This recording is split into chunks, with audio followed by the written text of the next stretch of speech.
Oh, definitely not that video. I need to open this one. You need to open all the videos.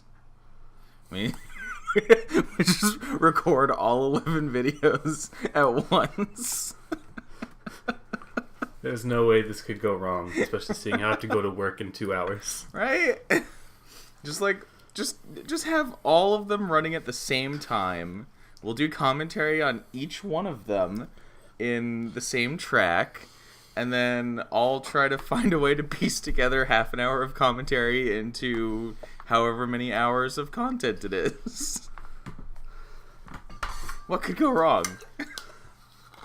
Literally everything. Hello everybody, I'm Dave Lucia, and I've just realized that I don't have a funny name in store for my co-host today. But welcome, Spencer. That works. Say hi. Say hi, Spencer. Hi, I say hi, Spencer. So today we are playing Silent Hill 3, which is brought to us by Spencer. Thank you very much. Indeed. In fact, I'm going to be playing on extreme difficulty. Now, my total exposure to this series is I have Silent Hill 2 and 3, but I've only played both of them for like an hour each. So this should be very interesting because I'm going to guess that you know quite a lot about this game. You could say that.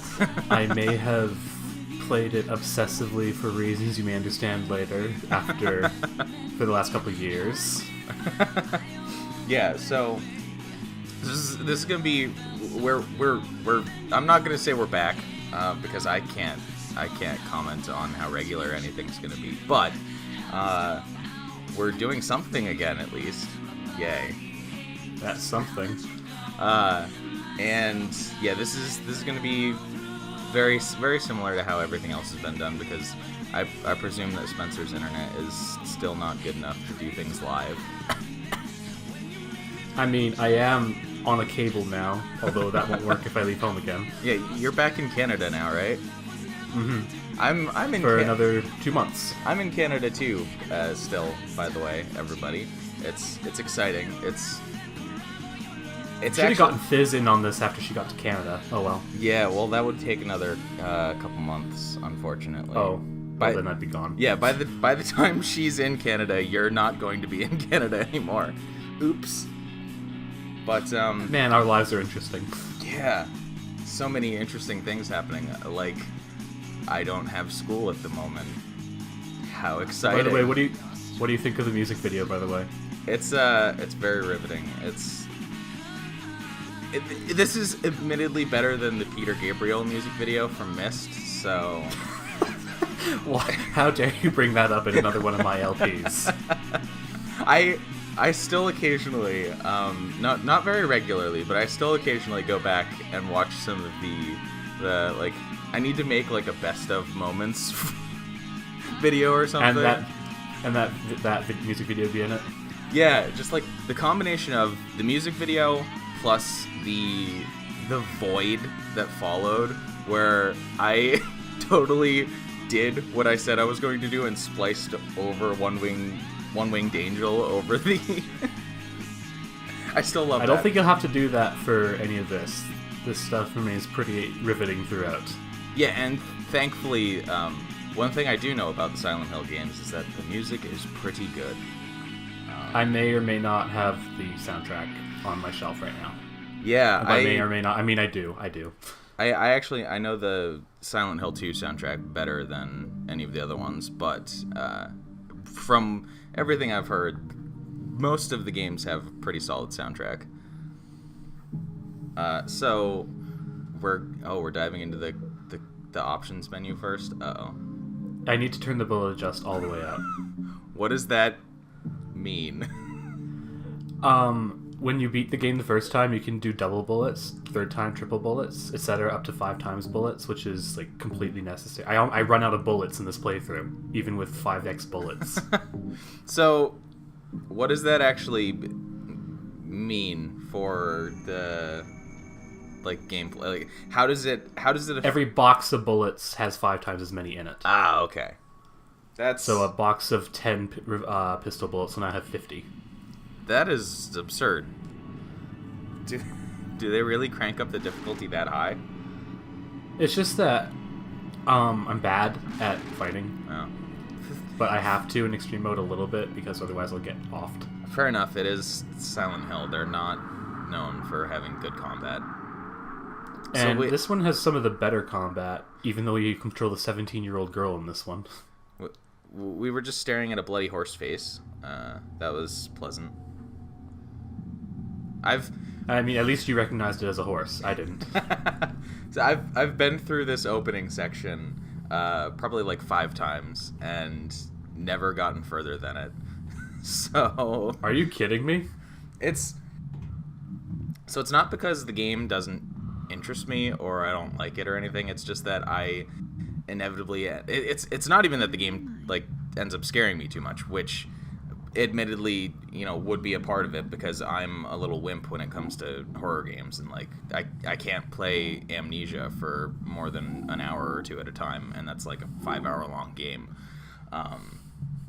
But every time I play Silent Hill 2 or 3, I inevitably end up, you know, playing it for like an hour and then stopping and then getting distracted by everything else for like 7 months.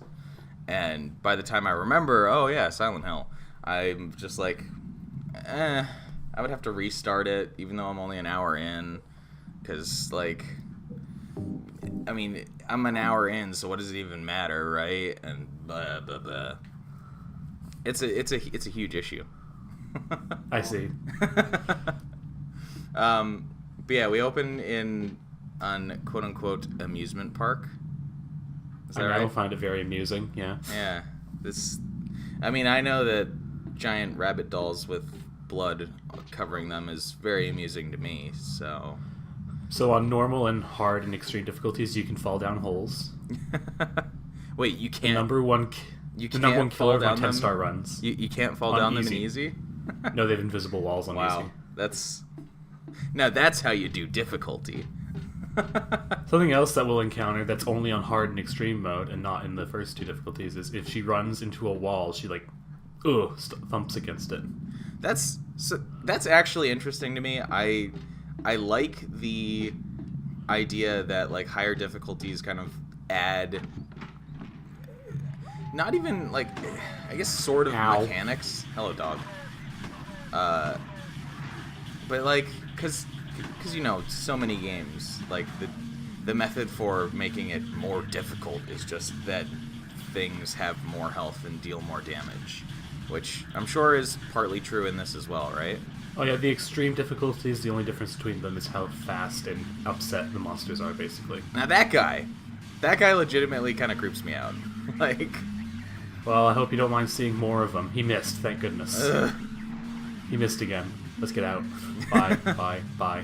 There's just something about the mound of flesh type of like character design that is both very interesting to me and also kind of inherently creepy. It's like, bleh. It's disgusting. I forget what they represent. Because, like, the dogs represent both Alessa's fear of dogs and also, like, the split personality thing that'll make sense later. And that's by being literally cut in half. Yeah, that's the thing about at least the early Silent Hill games, is that all of the enemies represent things related to the protagonist. Which is why some of the later Silent Hill games are kind of weird. And Banana Skinhead, yay! And is also why the Silent Hill films are kind of weird, because hello cameo from Pyramid Head where you don't belong. But okay. The second Silent Hill movie is even worse for that. Okay, please get out. Oh no, now for the worst enemy. So on that note, does Pyramid Head make a cameo in this game? That's a horrible... Why would you say that? No. His equivalent, and I'm putting air quotes around equivalent, is a god named Valtiel. who, unlike Pyramid Head, is not trying to kill you, but is in fact trying to keep you alive, as we'll see at some point. I'm not sure that's equivalent. I think you're lying. No, he is the equivalent. Like, he's the personal monster for the protagonist. Oh, there's only one of. You can fall off those too? As I said, you can fall off all the edges. Alright, that makes things a lot more interesting then. Yeah, and so going back to that, like I like that as kind of an additional level of difficulty that's actually like it requires you to pay attention to where you're going and what you're doing. It's not just like, oh, the enemies are harder to kill now. It's like, no, you need to actually pay attention to your surroundings now because you don't have invisible walls helping you along. I've ruined too many 10-star runs by right near the end just suddenly falling off a cliff.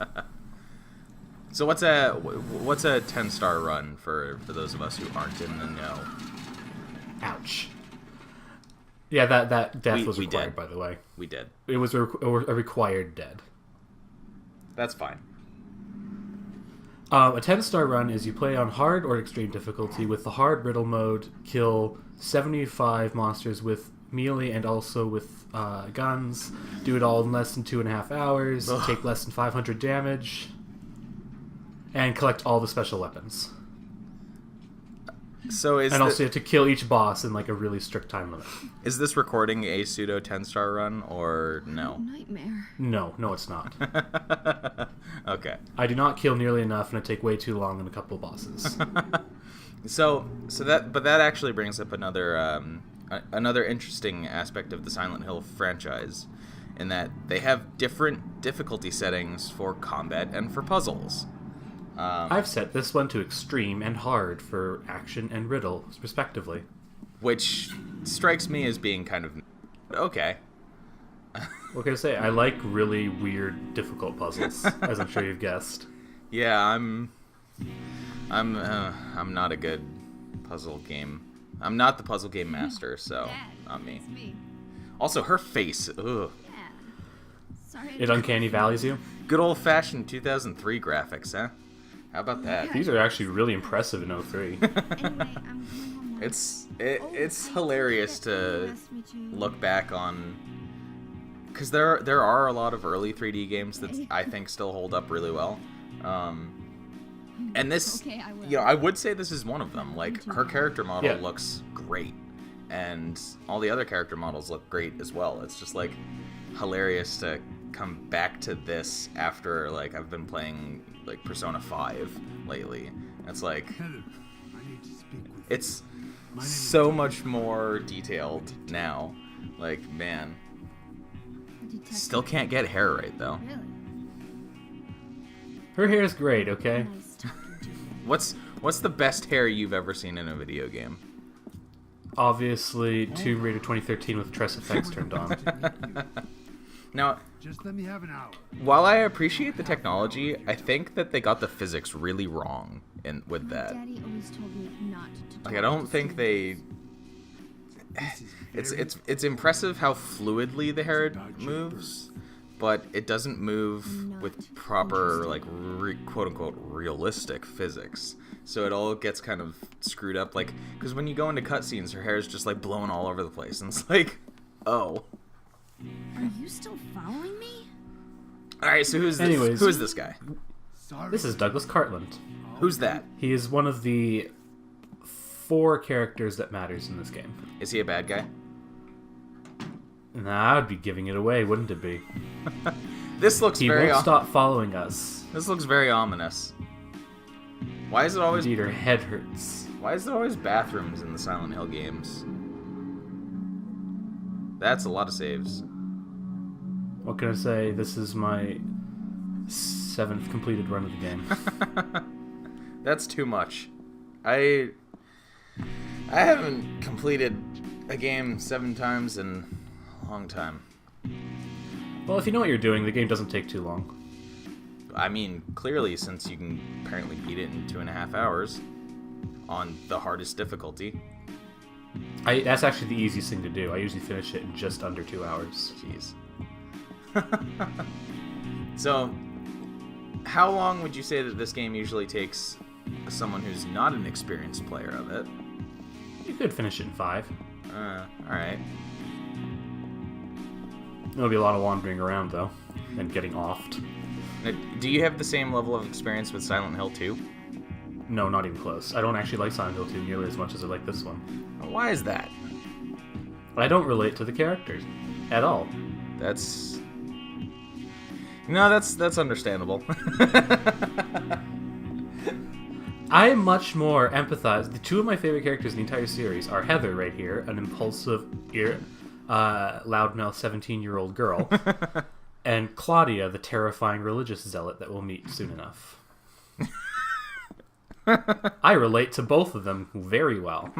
I wonder why that could be. No, Welcome to Silent Hill, the land of broken locks. Yeah, isn't there usually an indication of how doors can be used based on the message you get when you try to open them?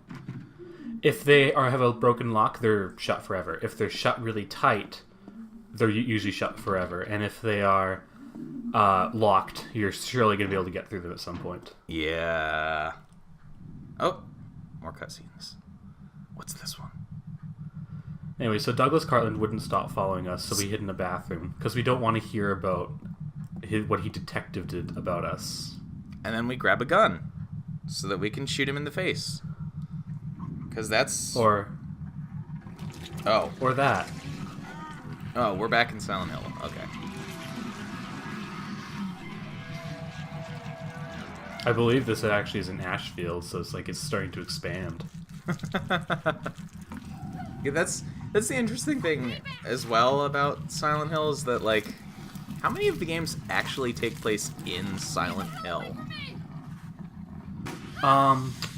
1, 2, half of 3, Origins, Shattered Memories, and Downpour. Now, I do Silent think... Hill, like, a homecoming takes place in a house in a different town entirely. Yeah, and isn't Downpour just, like, basically a remake of the first one anyway? Not really. No, that's Shattered Memories. Is it Shattered? It was one of those two. They were, you know... Downpour is actually kind of light. I haven't actually played it. How many of them have you played? 1, 2, 3, 4. So just like the original kind of set The of 4 them. that people the 4 people care about, yeah. Yeah. After that, it was all like everyone's just like, they're still making Silent Hill. Yeah, exactly, correct. Okay, so as you see, that box has 50 bullets instead of 10, which will be necessary. So many bullets. So how Alright. how often are you gonna go through all of your bullets? Only once, and then I'll be with a different gun, but still, it scared the crap out of me when it happened. I was like, no, I need those. I noticed that we started with SMG bullets as well. Yeah, in the dream sequence. Is that just because it was the quote unquote dream, or is there any like specific reason for that? You'll see. I won't spoil why that dream happened. Because Silent Hill.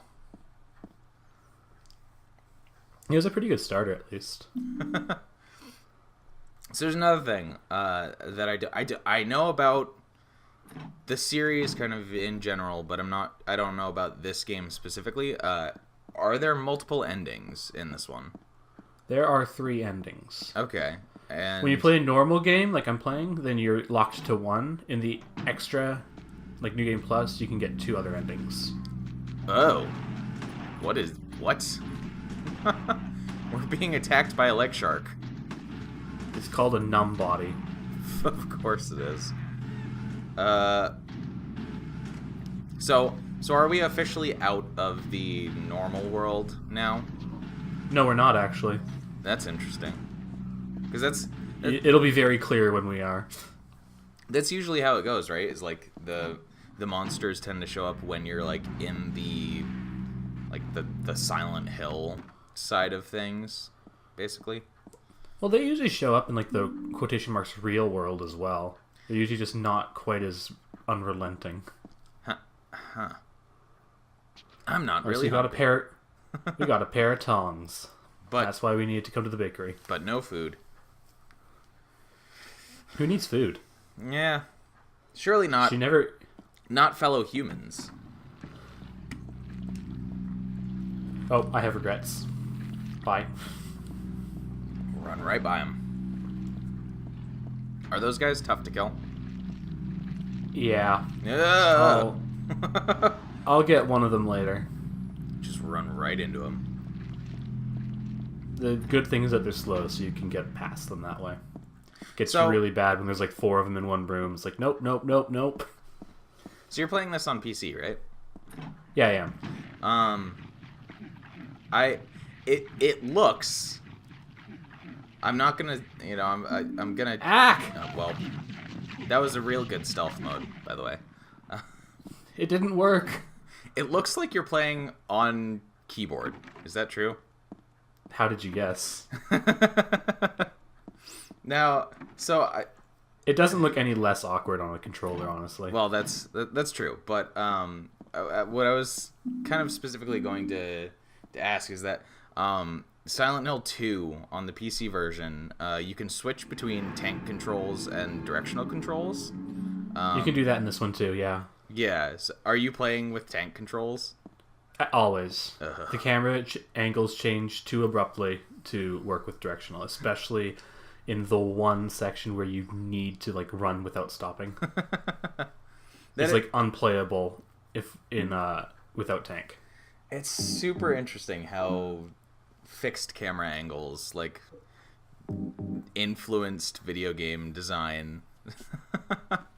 Like, because it never works when you have like a run section that the camera constantly switches between different angles in. It's like every single time the game has to be designed so that if you're holding a direction, you continue running in that direction after the camera angle switches. Otherwise, not dealing with those numb bodies. Goodbye. Otherwise, it just completely screws everything up. It's like, because there's so many games that I've played where that happens, and then like as soon as the camera switches, your character just whoop and is running a completely different direction. It's like, thanks game. At least in the running section, it's kind of okay or just terrible. That you're always running towards the camera, like where you need to go is towards the camera. Yeah. Old school PS2 games. All right, so here's the first puzzle that's actually affected by the riddle difficulty, and it is a bitch and a half. Do you know Shakespeare? Sort of, depending on which particular play we're talking about. And here's a tragedy. Art thou player or audience? Oh boy.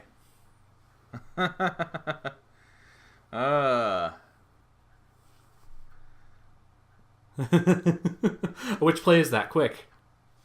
Which play is this one? Are these all pulled? Oh boy. There's 5 stanzas referencing plays. Okay. And each play represents a number, which you'll find out by looking around the bookstore. Sure.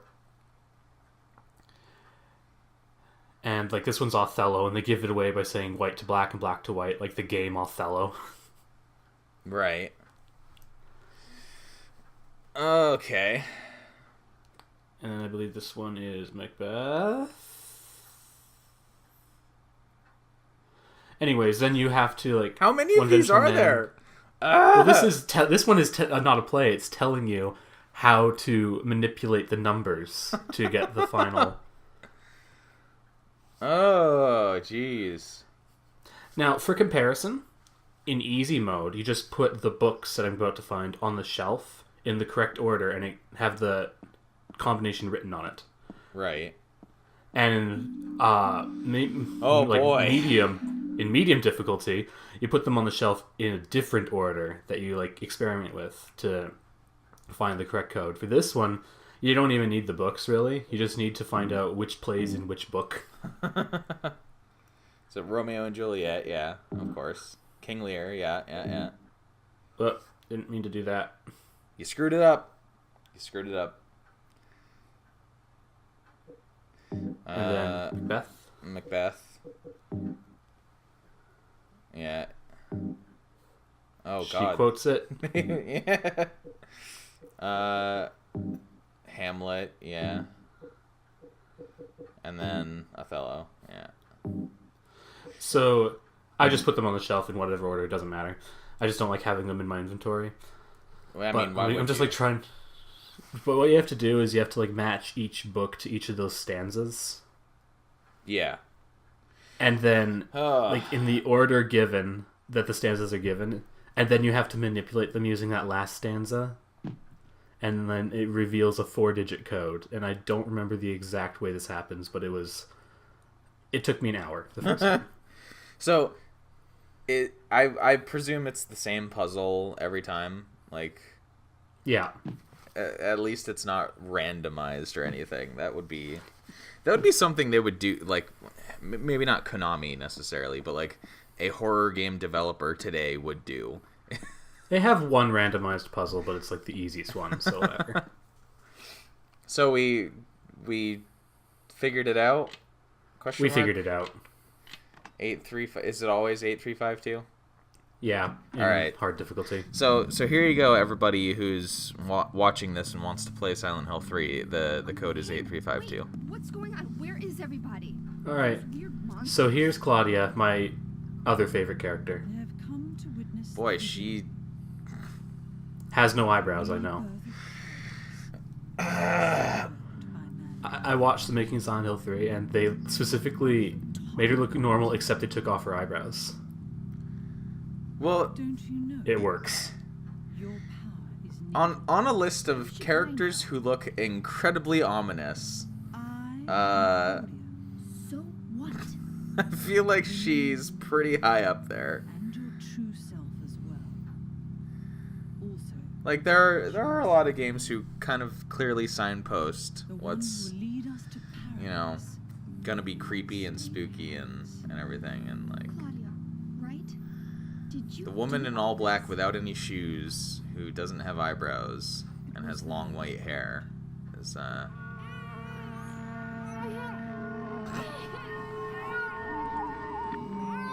I hope you're used to seeing Heather suffer, because this is going to happen several times. oh boy. Wait! So is this a good time to mention that like a big part of like Silent Hill kind of plots in general tends to be like cult sort of stuff? Oh, that's even heavier in Silent... It's the heaviest in Silent Hill 3. Yeah, I remember. it's very much. Would you believe that she's one of the main cultists? No, really? So that wasn't a thing in Silent Hill 2. What was it? No. It was completely different. Yeah, it was really present in the first one, and then this is kind of like a continuation of the first one, sort of. Yes. And then 4 is like sort of a continuation of the second one. Now, so just in case people don't know, which I guess would be kind of a surprise considering that I know and I've barely played these games, Heather, the main character here, is the daughter of the main character from the first one, right? You just spoiled everything. I know. But, like, again, this game is so, like, these games are so old by now that, like, even people who haven't played them know that kind of stuff. That's fair. Okay, well, this doesn't look ominous in the slightest. No. What could go wrong? It's not like Pyramid Head's gonna pop out of nowhere. Oh. That presumably could go wrong. A dream? It's gotta be. Man, we don't even need to provide commentary. She's gonna do all of it for us. We're in the flesh hole again now, so that's good. So that horrible lady thing riding the monster that the other thing is torturing, that's the Fukuro lady. Believe in this. Did you ever see that movie? No. Okay. You should look that up on YouTube. It's terrifying. Oh, thank you, Heather. And so it begins.